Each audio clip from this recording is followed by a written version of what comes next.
QSO Today, episode 537, Jim Hall, AD4EB.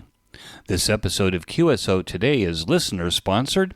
Please become a listener sponsor monthly or annually by clicking on the sponsor banner on the show notes page or at the top of the QSOtoday.com webpage.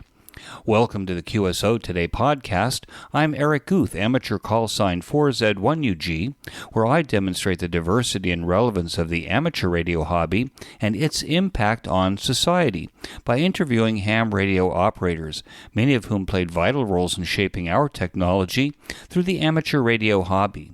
And while many people might say, ham radio? Do people still do that? This podcast demonstrates through in-depth interviews just how amazing, diverse, and dynamic the amateur radio hobby continues to be. I am sorry that it has taken me so long to put up additional episodes of QSO Today. My schedule around my other responsibilities and the medications that I'm still taking for my illnesses often leaves me exhausted in the middle of the day. Fortunately, my nimble CRM system allows me to create a fair amount of automation to pursue new guests to the podcast from my huge list of prospects. With this boost, if I can get the conversations into the proverbial can, then much of the rest of the work to publish new episodes gets easier, even if I'm all ready to sleep. I want to thank you all who still support me in the podcast. I have a lot of resources to share and just need the physical bandwidth to get it out to you. Stay tuned as I now have guests in the pipeline and hope to make a milestone of 600 episodes. Imagine your wife driving 28,000 miles while your strategy to win weekend QSO parties is to cross as many county and state lines as possible. My guest this week is Jim Hall, AD4EB, whose wife Melody drives while he operates, making him a leader in this form of contesting. AD4EB reveals his winning strategy and his ham radio story in this QSO Today. AD4EB, this is Eric, 4Z1UG. Are you there, Jim? 4Z1UG, this is Jim, AD4EB, year 59 here in Tennessee. Thanks for joining me on the QSO Today podcast. Can we start at the beginning of your ham radio story? When and how did it start for you? Certainly. It began when I was around 9 years old. My parents gave me a Christmas gift that pretty much changed my life forever. One of those Heathkit Junior electronic lab kits. It was lab number 1, is what it was called. Model R120, as a matter of fact. And I still have the manual for it, but I don't have the kit anymore. But it had resistors, capacitors, variable and springs for connecting the wires together. And I used to play with that all the time. And the last lab in the kit was an AM transmit with one transistor. I strung a long wire out of the window and was able to talk to my neighbor next door on his AM radio. So I really got into transmitting radio very young. I guess I was a pirate. Well, that sounds very cool. And you sent me a picture of that, so I'll put that in the show notes page. Okay. You have this interest in radio.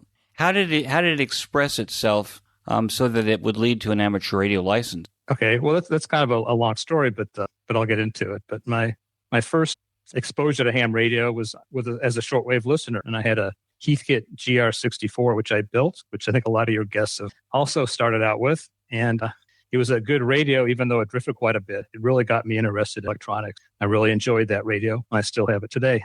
And did you collect QSL cards from? I did. And as a matter of fact, my favorite magazine back then was Electronics Illustrated. And they had this contest called Win the World. You would collect QSL cards from hams and shortwave stations, and then they would give out awards once a year. I wanted to win their beautiful console TV set or a trip around the world. I got 6th place, which wasn't bad for a little kid. And I won an Amico R5 solid-state shortwave radio. That was my first ham radio award, I guess you could say, thanks to my Heathkit GR64. So you built the GR64 when you were, 10, 11 years old? I think I was 13. My parents had a trip overseas, and they gave me something to work on while gone. I built it just a matter of days. I thought it was a lot of fun, a real learning experience. Did you have friends around you that also had an interest in electronics, or were you kind of the lone soul out there? I was a little bit of a lone soul. I had a friend that had a CB. We had walkie-talkies and stuff like that. As far as ham radio, I was kind of by myself back then. But in in junior high, my ninth grade teacher, his name was Charles Wallace. He was K9AIU. He was a silent key now. But he mentioned in class that he was a ham radio operator. And I expressed to him that I was really interested in doing. And he actually invited me over to his house and showed me his Drake TR4. And we had a QSO, a single sideband QSO. That's when ham radio was kind of sealed as fate for me. I was hooked. But the person I credit most for getting me into ham radio is my mother. She saw a little article in the newspaper about a ham radio class being taught at a farmhouse just outside of town. And her name was Nelda Reefstead. Her call sign was WA9YXZ, also a silent key. And that's where I learned how to be a ham, and I became a novice along with 10 other kids. What was the hometown? Champaign, Illinois, Central Illinois, college town, University of Illinois there. And your parents, were they associated with the university there? They were. My father was the civil engineering professor, became department head, and he was well known and respected as an earthquake engineer. Did a lot of consulting worldwide on earthquakes and nuclear power plants, and worked on the Alaskan pipeline, making it earth. So he was really active.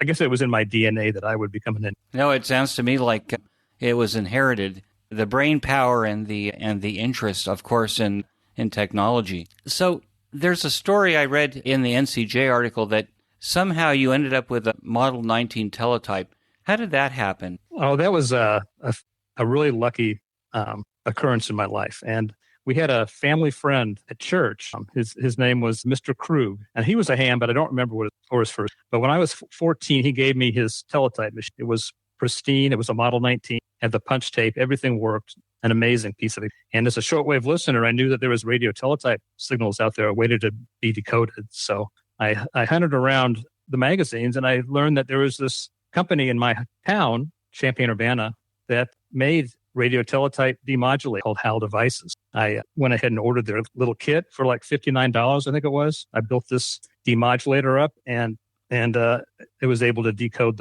the teletype. But I needed help because I couldn't get the filters tuned quite right for 170 or 850. And so I called up the place, and I talked to one of the three owners. His name was Bill Henry, K9GWT. It's a silent key too.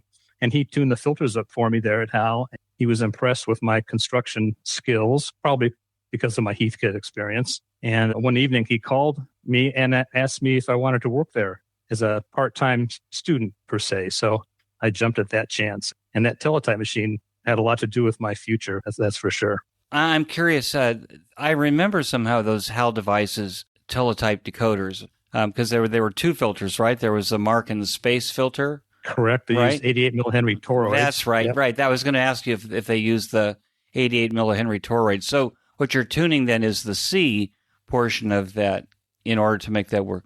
That's correct. And we would take windings off the toroids as well. So it was a real balancing act. It was kind of tricky. And I must say I got rather good at it. And but I actually started out in the shipping, and this is an interesting. We would ship kits and we would ship parts. You could order diodes and everything. It was pretty amazing. Lots of kids, lots of hams. Everybody was and one day when I was shipping equipment out, the sheet that I was using went missing. So we had my boss had to go and fill out this huge long list of all the orders and all that, and we were back and running again. But then about a month later, my boss called me into his office and he showed me, and he said, "You shipped the list to Alaska." And he was not happy about it. And pretty much I got fired from shipping, and I got sent over to engineering. The best thing that happened. So that's funny. Yeah, I ended up servicing radio teletype demodulators, the ST5 and SE6. I would get the kits in that people tried to build, and then I would have to fix them. Saw a lot of really bad soldering. Now, HAL Devices, they had a large catalog of products that they sold?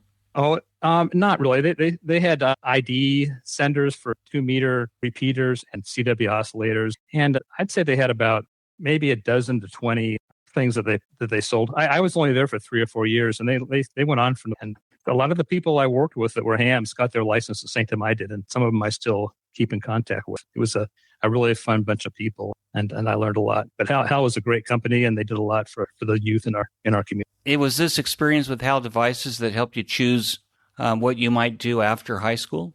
Oh, certainly it did. Yeah, it's kind of a long story, but I ended up in electrical computer engineering in the end, but it was a long trip getting there. I started out in biomedical engineering, which was mostly pre-med students. It was very, very difficult. And they said that, I remember the first day there, they said, look to your left and then look to your right. One of you won't be here. I said, oh, no problem.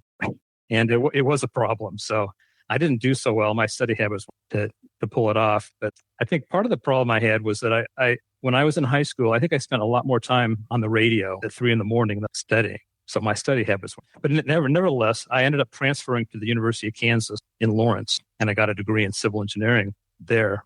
And then I was always interested in geology, and I went and got a master's degree in geotechnical back at Illinois. I went back to Illinois and got a master's degree in civil. And after that, I worked for 3 or 4 years for a consulting company in New York City and Chicago and Kansas City, working on foundations and dams and tunnels and that kind of stuff. Fascinating work.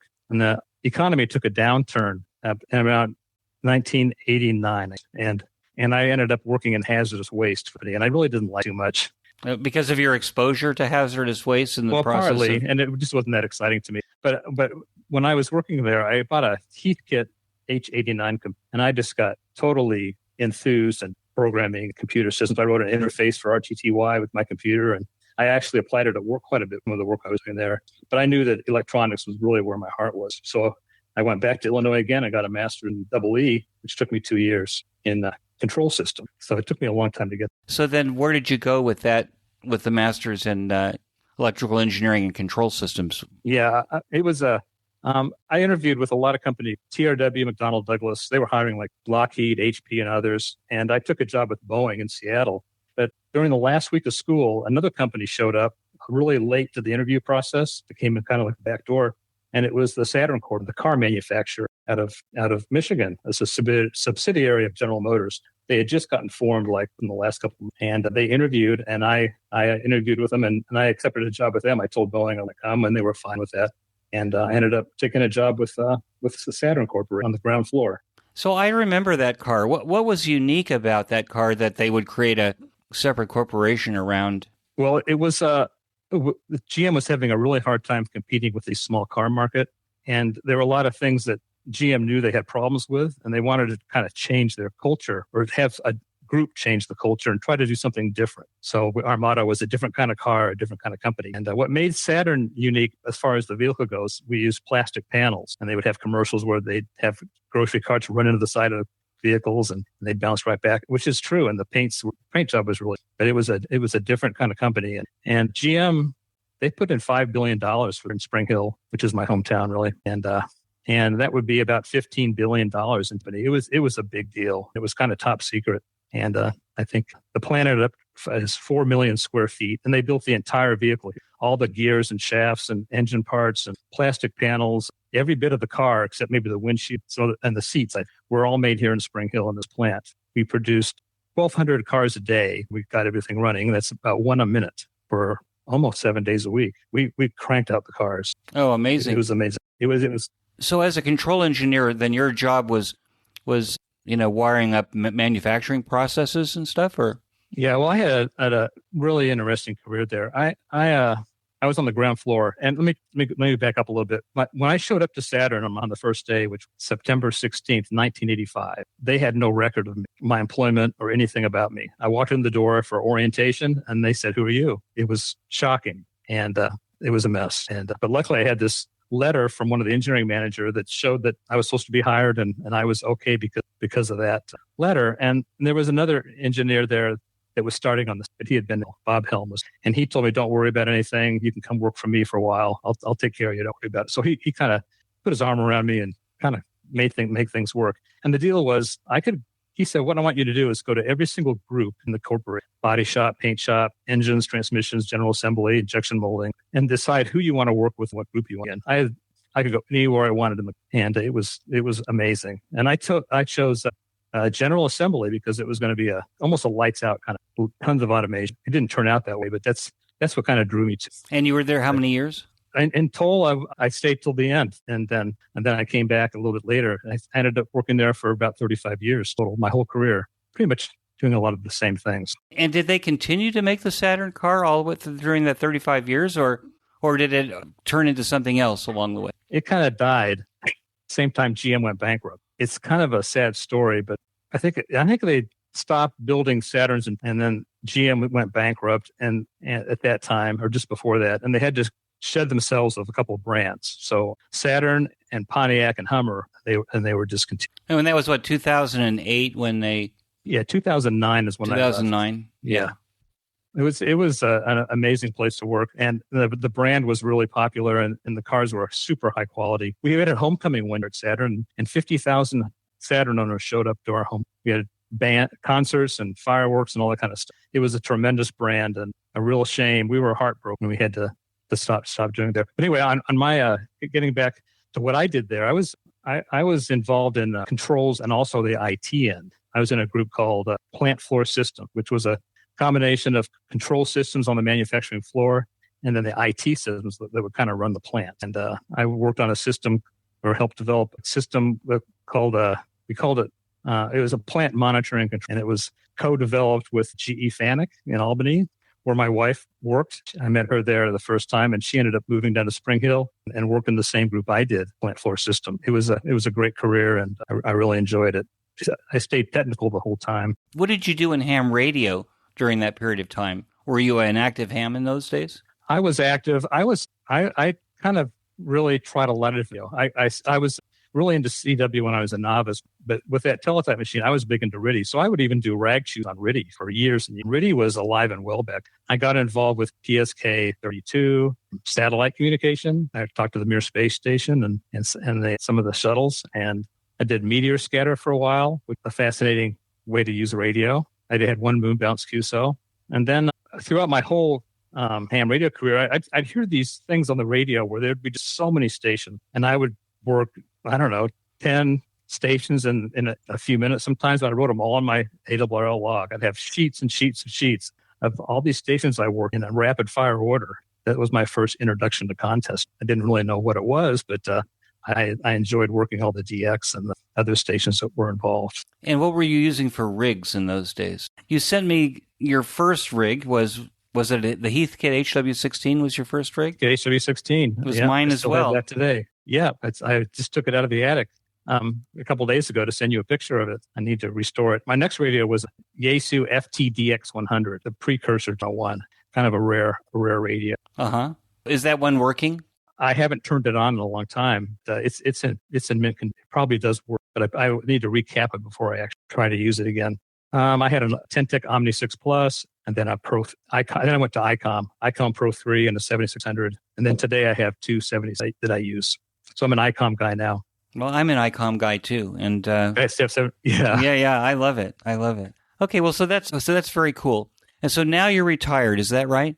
That's correct. Yep. I'm retired too, and I've never been so busy in my life. And I'm sure that you could probably do the same thing. So, in your retirement, and you just mentioned that you got a taste of contesting. You're wearing a Contest University T-shirt right now. I can see as we're talking on Google Meet. How did you get into contesting, and what was the attraction? Well, I started working more with these weekend contests, and I started having fun doing it. And so I looked around online, and I found out there was this group called the Tennessee Contest. So I wrote a letter to DG, an email to Kirk KFRO, and he welcomed me into the TCG group. And I met a lot of the contests who are really active and proficient at it. And that's kind of what drew me in is my early working contest without even knowing I like CW contesting the most, but I also do RTTY and sideband as well. And now this mid-show break. The QSO Today project now has over 500 podcast episodes and hundreds of hours of virtual ham radio expo presentations, all freely available and fully supported by you, the listener. This short message and the later mention of the Ham Radio Workbench podcast are the only breaks in the program. QSO Today has no commercial sponsors, so no one influences the content or direction. This project exists solely to promote amateur radio and the people who make it thrive. Producing QSO Today is like a half-time job. Your support at any level covers the tools, hosting, and production costs that keep it going. And while it is a labor of love, it isn't free. Only about 6% of listeners contribute. please consider making a donation. Use the slider on our donations page to set up the amount that reflects the value that you get from each episode or from our library of educational videos. Make it monthly to help secure the next 500 episodes.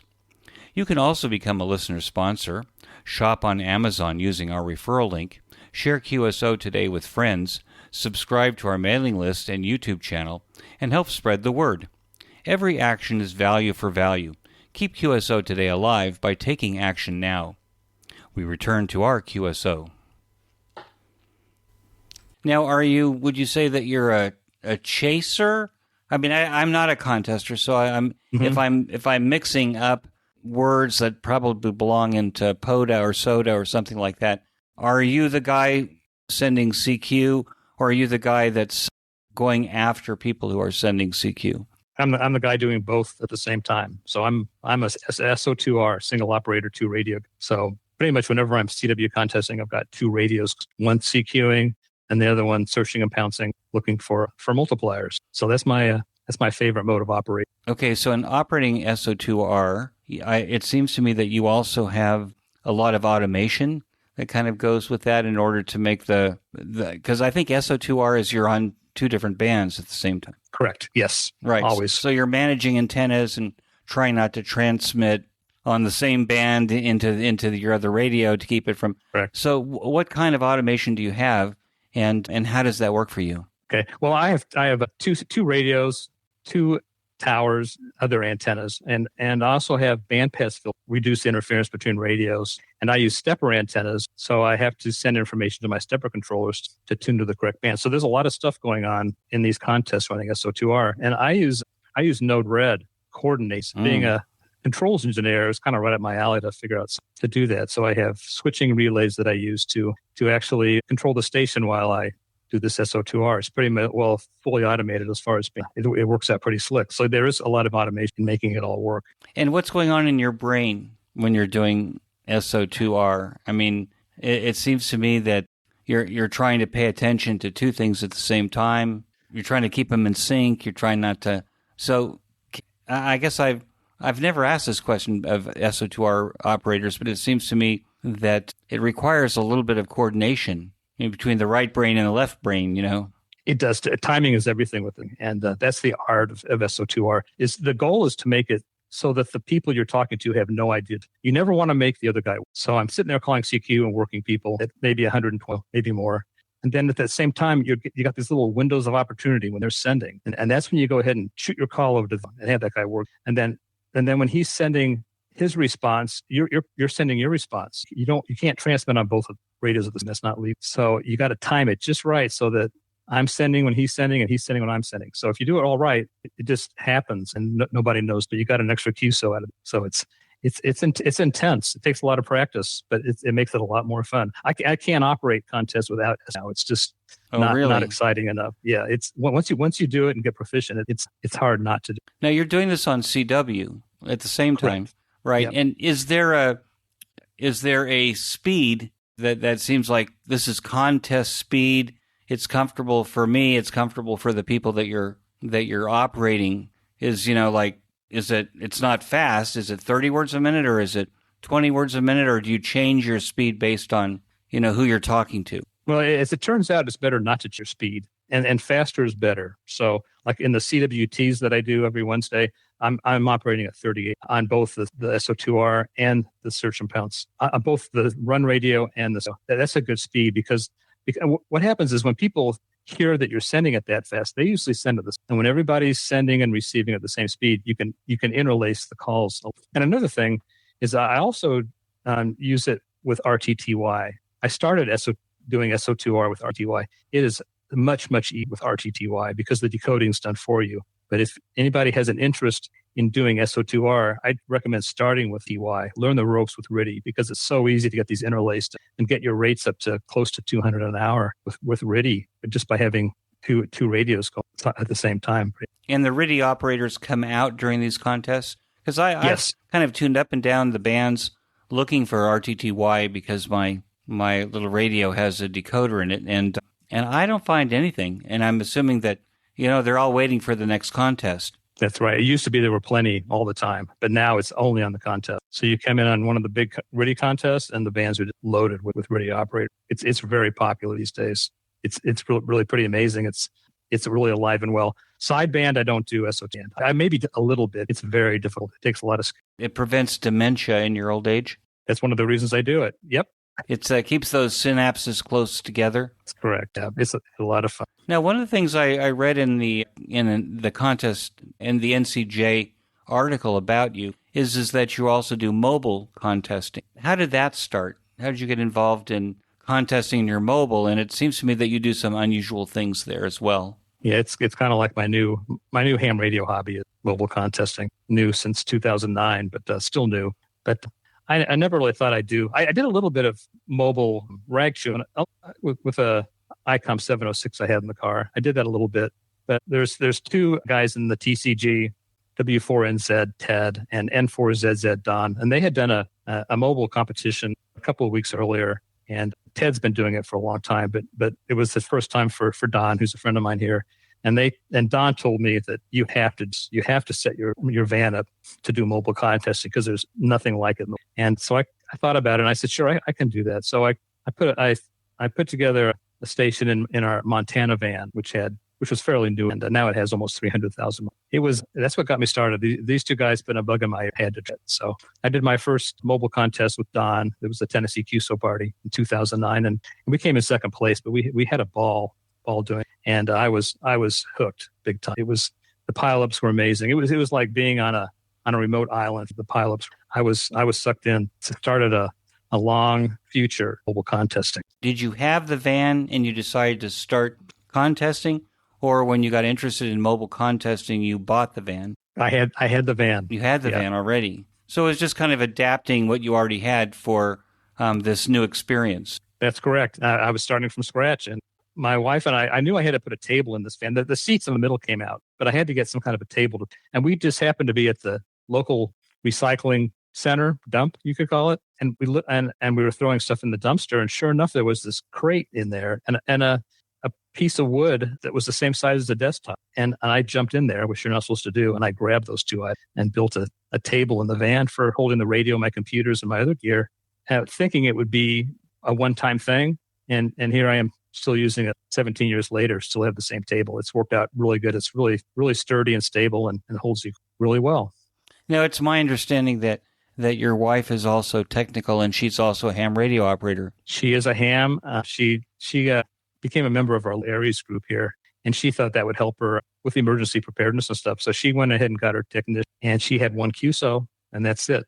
But she has a license, but she's non-active. But she plays a very unique support role for you in your mobile contesting. Can you talk a little bit about that? Because I thought that was kind of mind-blowing. Yeah, she's Melody's. She's a remarkable. And her and I are like two peas in a pod. You could say we met at work, and when we both retired in 2009 at the same time. She was a little bit earlier, but I got called back as a consultant, and she came back at the same time, and we worked together side by side for years as consultants for putting in engine plant. So her and I have worked together and collaborated on things as long as we've known each other, and so. We needed a driver for QSO party, and she volunteered to be our driver. And she's been driving me in these contests ever since. She supports my hobby just 100% behind it. It seems to me, Jim, that you could drive the van out to the boonies yourself, and then you could sit behind the table and you could operate. But you're doing something different. What's the strategy of your operation and Melody's role in her driving? Oh, well, that's a really good question. Well, the goal in these QSO parties is to work as many people as you can, get the biggest number. And you can do really well by being stopped and operating and then driving yourself to the next county and do the same thing. But you're missing all that time where you could be making a tremendous number of QSOs. So we're in motion pretty much the entire time. And some of these contests are like 10 hours on Saturday and 10 hours on Sunday.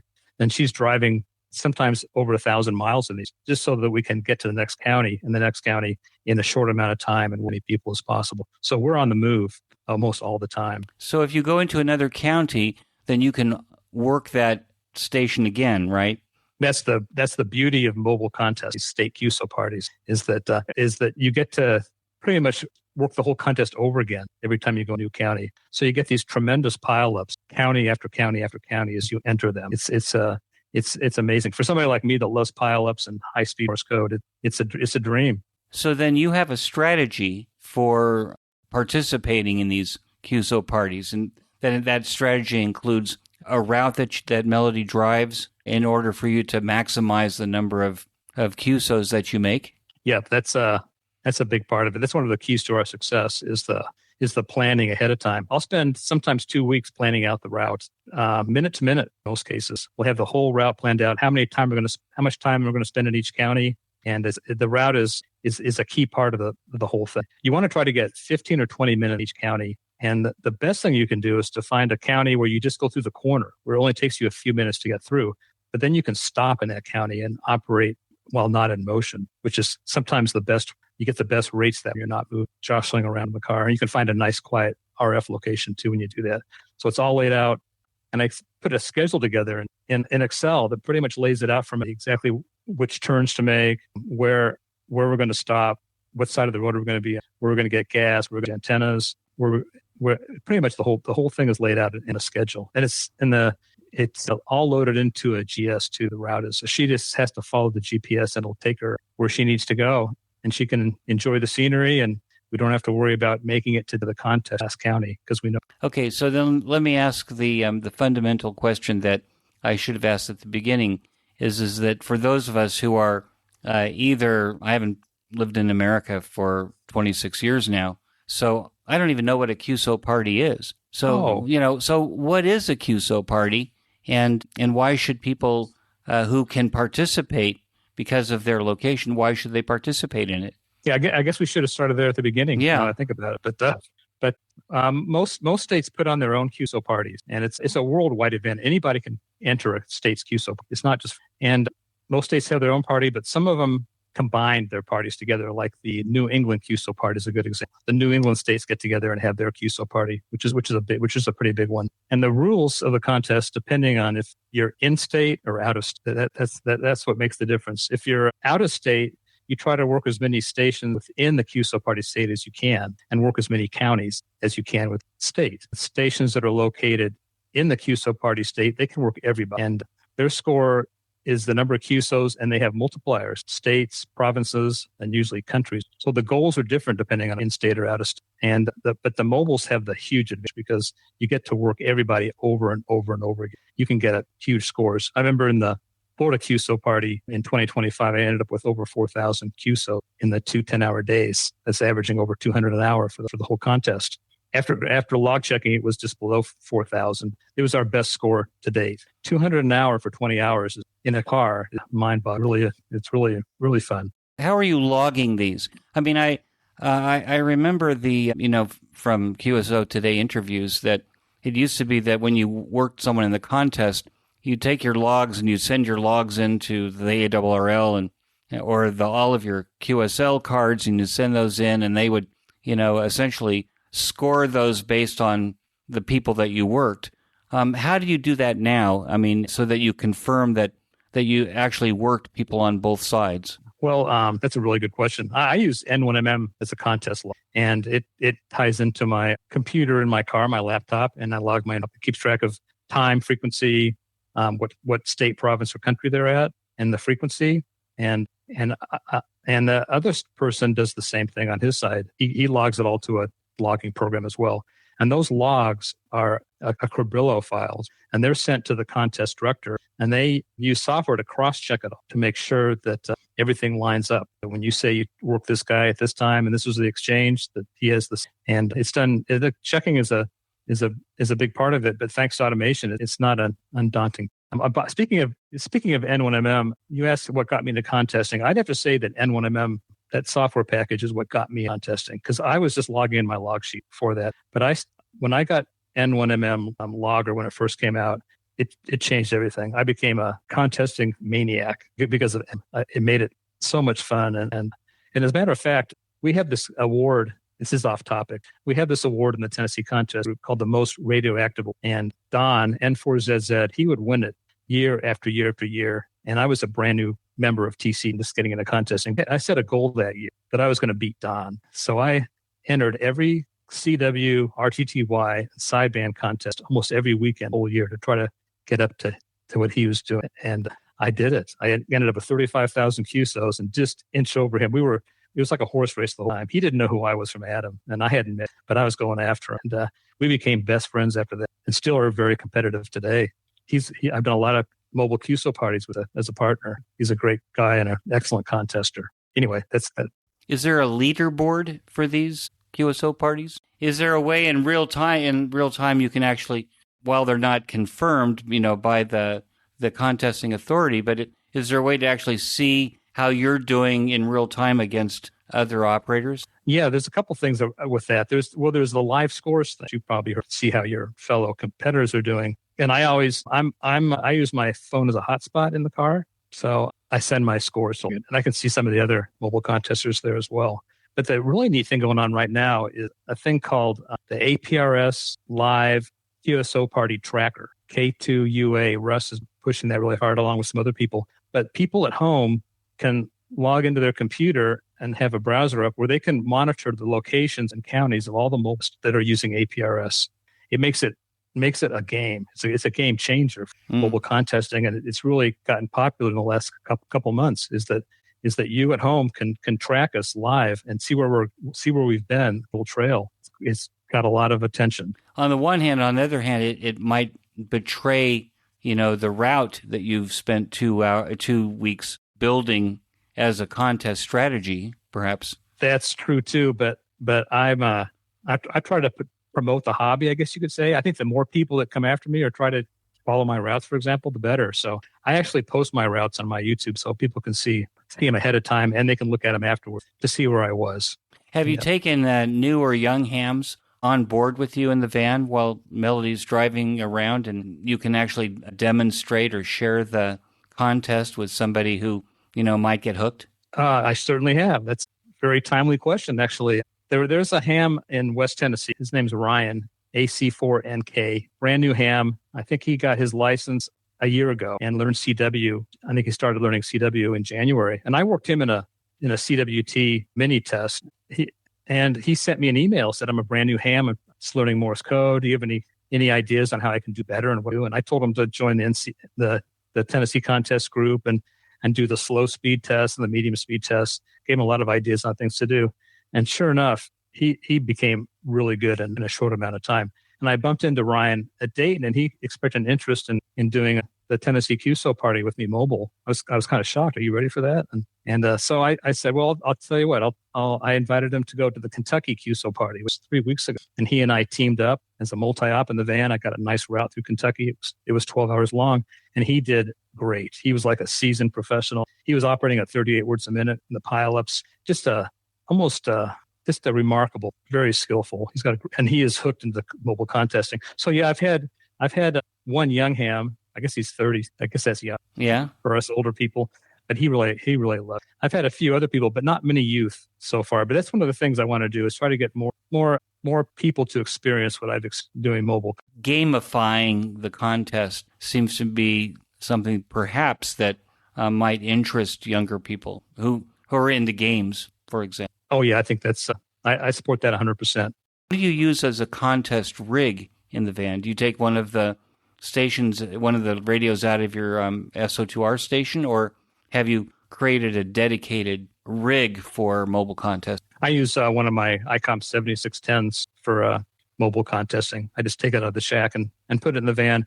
When I do mobile contesting, I often do SO2V, single operator 2 VFOs. So while I'm CQing, I'm also, if I see a really important multiplier show up, I'll try to work on the second. It can be very productive. Like in the Florida contest, at the end of the contest, each multiplier was worth about 50 contacts. So it was worth the time to try to work in DX and try to do that at the same time you're running. You can only do that when things slow down a little bit. It's hard to do it it's worth it. It's worth the time. Do you have a contesting philosophy then that you could share with the listeners in terms of you've evolved over time, but it seems to me that there's something that's pushing you, driving you to these heights and the success? Well, I think I'm always trying to beat myself, my last score. So I think the philosophy is just to do better every time and find ways to make things a little bit more efficient while you're operating. I use a lot of auto hotkey where I can reprogram keys on my keyboard to do different things. So I used to have to reach to my radio to change filters or to control the RIT, do various other things on the radio. I converted those to hotkeys where I just hit shift and a letter. It does it for me automatically. So I do a lot of programming in software to help me be more efficient on the radio. I see. Will you send CW using hotkeys? Yes, I do send CW too. Mm-hmm. The N1MM has all the macros already for sending. I don't use the hand keyer very often, but I do use the hotkeys for controlling the second, especially. If you look on my I think I'll add it to my cures. I'll put it on your show notes page. I have a picture of what my screen looks like on my computer in the car. So I'll send that to you. You can post that, see what it looks like. I also have an audio file I can send you of what it sounds like on my end. I'll send you that as well. Sure. I'll put that in the show notes page. I'm using AI now to generate the show notes. So if people are seeing the show notes from the last few episodes, then they'll see that there's a lot of references and stuff like this. Are you using AI at all in helping you either create contest routes or anything else? Not yet. I mean, we can't help but not use AI for my biggest friend in the route planning is Google Earth. I mean, when I plan these routes out, I zoom in and see what the parking areas look like. Sometimes I operate on county lines, for example. I got to make sure there's a county line sign there. So I'll use Google Earth to take me down and look at locations where to be stopped and look at the quality of the roads. But not AI yet, but you got me kind of thinking there a little. I have mixed feelings about it. I'm using it a lot now, and I've even built myself a Hermes agent running on a server in Finland. And sometimes I think that some of these projects I'm doing are taking me days longer because I'm using AI, and then it will apologize to me, after I've spent a day spinning my wheels, and goes, "Oh, well, that's a very good point that you're making. Perhaps we could have." Somehow I think, Mr. AI, that I think that this project would have been easily done if I just not used AI. And he'll come back and he'll agree with me. Well, yeah, there's something to what you're saying. So, well, I haven't tried it. It's like having really somebody sitting next to you in the office here. On the one hand, on the other hand, he's giving you a bunch of bad advice. I'm enjoying that as well, and I'm always thinking of, well, how do I add this to my ham radio activity? Well, I spend so much time planning the route. I haven't yet tried just letting AI take a shot at it. Find the best route in the SO party for 20 hours and see what happens. What you could do is you could compare it to a QSO party that you've already done. So a route that you've already driven to see whether or not it would come up with a similar route. And you already know what the boots on the ground look like. Yeah, that would be interesting. So that would be fun. Do you have a ham radio workbench? I do. I'm sitting at it right now. I don't really have a lot of projects, but I do have a workbench. I have the typical voltmeters and power supplies and all that. But lately, I've been doing a lot more operating than building type thing. Now, I see on the shelf above your shoulder, they look like crash helmets, but we established at the beginning, before we started recording, that you fly helicopters. That's correct. Yeah, that's one of my other hobbies, long-time hobby. Since I was, I guess 20 years old, I've been flying airplanes, later helicopters. But those are helicopters I use for competition. They're about 4 feet long, and they do about 60 to 70 miles an hour typically. And I do precision aerobatics, and we have local competitions, and there's national competitions as well in Indiana. So I used to spend a lot more time doing helicopter practicing, competing than a ham radio. Lately, I've kind of put those on the back burner, and I've really spent a lot more time doing contesting. When you do fly those helicopters, are you flying them like you see the guys with the RC remote control, so you're actually looking in the sky and watching your helicopter? Or That's are correct. you using a camera in the front of it and you're experiencing the helicopter as if you're the pilot? Yeah, we're watching these from the ground. It's not FPV type stuff. FPV, it's on the ground watching, and we're drawing figures in the sky basically and doing some fairly tricky maneuvers at the same time. In the competitions, we'll have 5 or 6 guys sitting behind us that'll be watching every single we make and see. There's a planned schedule and some freestyle stuff too, but they look at how accurately you do your maneuvers. They have world competitions. It's really big in Japan and Germany and Europe. Not so big here in the U.S., but it's really, really big. And a lot of guys spend a lot of time and money in perfecting this other hobby. Have you crashed a helicopter? I've crashed some, but not very often. There's a certain amount of the risk is that you crash them and you have to either rebuild them or toss them. I guess that my unlike ham radio, my concern would be that when you crash them, it's a new story. It is. Yeah, it's a new story. But I've been really lucky. I usually don't exceed my. I work up to. I take time with getting my skill level to do. So I shouldn't say that, but I do rarely crash. But it does happen on occasion, and rebuilding is part of the hobby. That's right. And now this mid-show break. Every 2 weeks, I listen to the Ham Radio Workbench podcast with George, KJ6VU, Vince, VE6LK, Mark, N6MTS, Thomas, K4SWL, Michael, VA3MW, and Rod, VA3ON, and their guest on often topical and important projects in amateur radio. This discussion amongst the regulars and their guests remind me of the conversations that I used to listen to on 146.94 and 146.46 megahertz in Orange County, California, while working on my own workbench almost 50 years ago.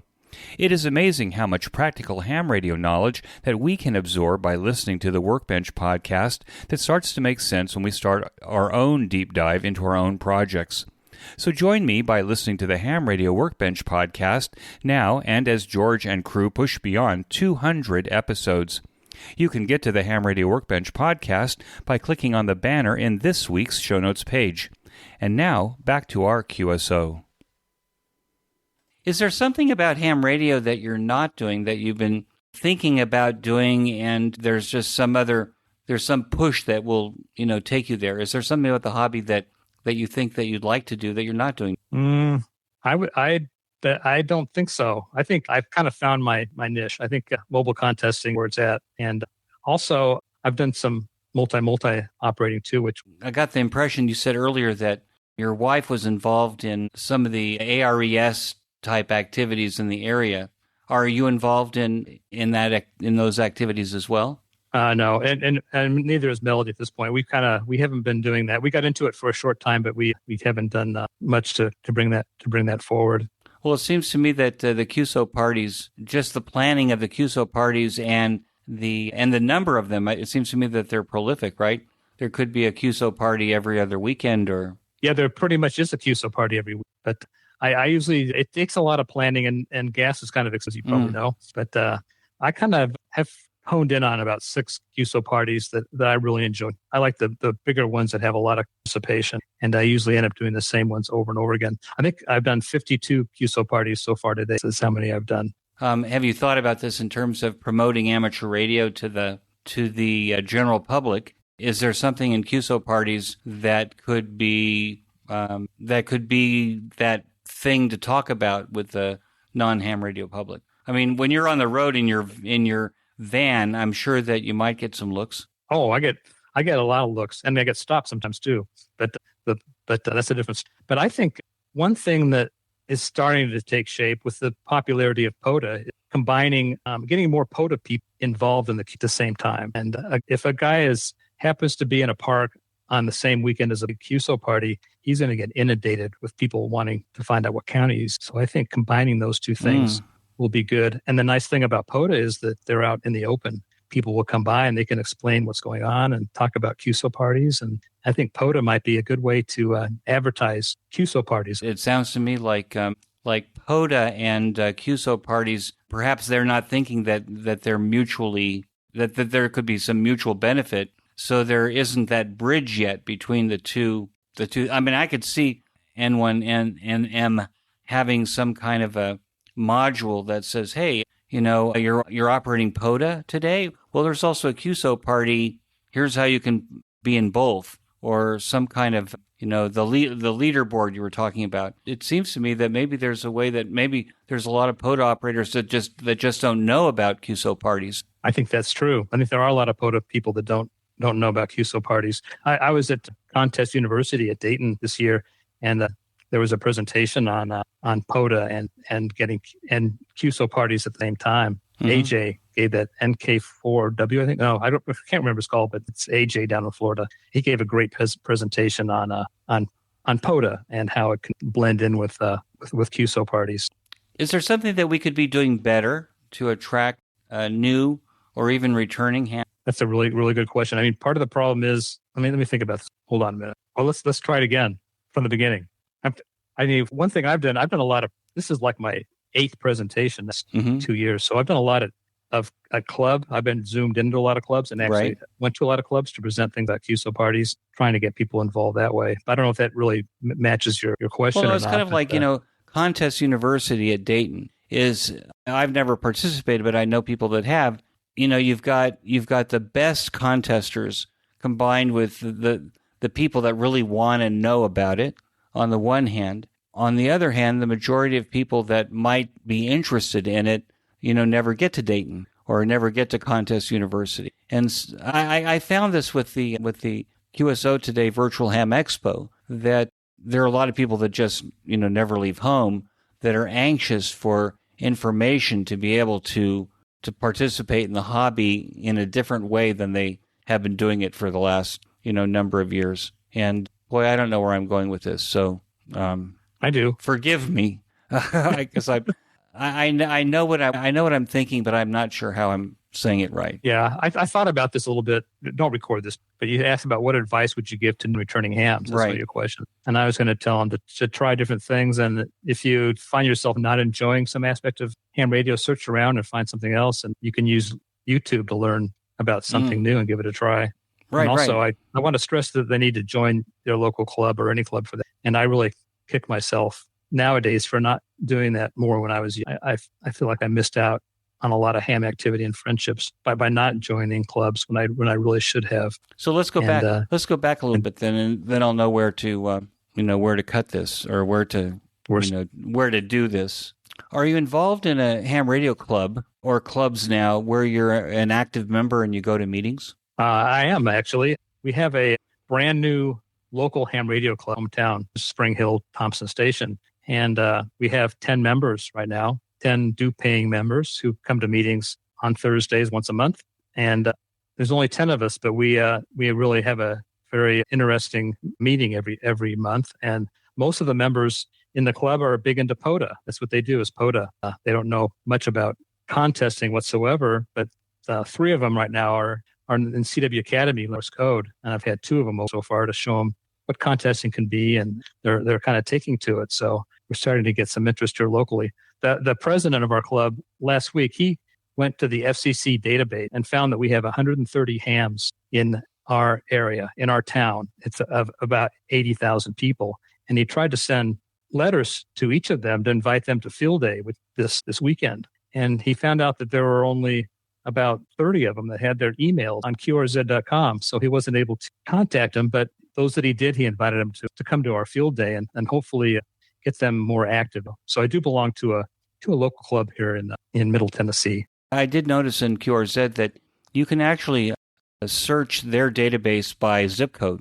So you can actually find the mail addresses you could send out postcards, because if you're looking for hams in your neighborhood, boy, I think you'd be surprised at the number of licensed hams that are in a single zip code. As you say, you found 130 licensed amateurs from the FCC database who are around you. But unfortunately, we might have to go back to that old-fashioned way of sending messages, and that's, drop a bunch of cards at the post office. I don't think we've thought of that, but you're right. And it's expensive, from what I understand. It's not 8 cents to mail a card anymore. It's $1.08, or it's actually quite expensive. Or driving around and knocking on doors, you could almost do that. Were you always active in ham radio clubs? And if not, why weren't you always active in ham radio clubs? Well, that's one thing I really regret about my ham radio journey, that I was not active in clubs early on. I think I was too shy. I'm not really sure, but I didn't get into contesting until 20 years ago. But really, I should have got into contesting after my first field day, about 50. And I really kicked myself for that. So I would encourage any new ham to please join a club, in any club, local or not. Just just do it. That's one of my biggest regrets in ham radio is not doing it. Is there advice that you'd give to newer returning hams then, based on your over 50 years of experience in ham radio? Well, I think one thing I would tell them is to try different things, try different aspects of ham radio. If you don't really enjoy it, try something else. Don't give up on ham radio. And that you've got this great resource called YouTube, and you can just enter ham radio and you come up with a plethora of different things you can do in ham radio for young people as well as more experienced people. As a YouTube addict, I can tell you that I agree 100%. I think YouTube is one of the fastest ways to learn about anything in ham radio. So SO2R, I bet that there's probably a lot of SO2R YouTube videos. Oh, there are. And there's also another new thing in contesting is 2BSIQ, two-band synchronous interlaced QSOs. I don't know if you heard of that. But no. It's like SO2R on steroids, where every QSO is interlaced, and you can get rates up 100 contacts that way. Very few people can do it, but those that do it can really. So are they doing it, or are they using computers to actually do all of the... The brain's doing it. Really? They can carry on two conversations at once. There's some great YouTube videos, 2BSIQ. It's worth checking out. I've dabbled in it, but I can't do it. It takes a certain mind to be able to. Now on RTTY, go ahead. Okay, I was going to say on radio teletype, it's much easier to do 2BSIQ on teletype because you don't have to decode in your head. It's much harder on or sideband. Jim, is there something that we haven't touched on that we should touch on in our QSO today? Well, let me think for a second, okay? Let me look at my notes. So here's what we'll do, and this is true of every QSO Today guest, and that is that I found that every one of my guests is happy to field questions or be contacted directly if someone has a question. How would they reach you, Jim? We won't put your email address in the show notes because then you'll become the target of spam. But anybody looking you up on QRZ who has a QRZ login can probably get your email address if they want to send you a message and ask you a question. Oh, that's correct. Yeah, you can contact me through my QRZ webpage. And in fact, on that page, I have a link to a presentation. My 2025 Contest University presentation is on there. So if you want to learn everything I know about mobile contesting, you can watch that video and you'll learn a lot from that. But if you have any other questions, yes, please feel free to contact me by email and I'll be glad to help you out any way that I can. And I'll put as many of Jim's resources on the show notes page so that if you go into the QSO Today show notes page and search by call sign, then in this case, AD4EB, then look it up and you'll find those resources there, and those links should be working based on the hours I've spent fine-tuning the AI bot that goes through and actually builds that portion of the show notes page. Jim, what a pleasure. I hope that you enjoyed this experience as much as I did. Oh, I certainly did, and we've missed you. I'm a regular listener to your podcast for at least 10 years, maybe longer. And there's been a big pause since I think Marty was the last one you had. That's online. Right, yeah. Yeah. But we've missed you, and we're glad to have you back. And I'm glad to do this. And one more thing I want to say is that I owe my mobile contest success to Melody, my wife. She has been an incredible trooper on this whole adventure and has done so many, 28,000 miles, I think, these contests. But she has done so much to support my hobby in the mobile contest as well as here at home. And I have two big towers in my yard of 0.4 acres, and I have great neighbors. But she calls them her lawn ornament, and she's been just a wonderful wife. I wouldn't be enjoying this hobby as much. Well, you know what? If you have a spouse that supports, it's so much easier than if you have a spouse that doesn't support. I'm also lucky. My spouse knows where I am. I'm in my office, or I'm in my office ham shack. QSO Today production department. So as a result of that, she's been very supportive, and that really helps if you're pursuing a hobby like this. With that, anyway, before I go off on my soapbox, Jim, I want to thank you so much for joining me on the QSO Today podcast. 73. That concludes this episode of QSO Today. I hope that you enjoyed this QSO with Jim. Please be sure to check out the show notes that include links and information about the topics that we discussed. Go to www.qso QSOtoday.com and put in AD4EB, that's Alpha Delta 4 Echo Bravo, in the search box at the top of the page. Support the QSO Today podcast by first joining QSO Today email list by pressing the subscribe buttons on the show notes page. I will not spam you or share your email address with anyone. Become a listener sponsor monthly or annually by clicking on the sponsor buttons on the show notes page. I am grateful for any way that you show your appreciation and support. It makes a big difference. Until next time, this is Eric for Z1UG 73. The QSO Today podcast is a product of KEG Media Inc., who is solely responsible for its content.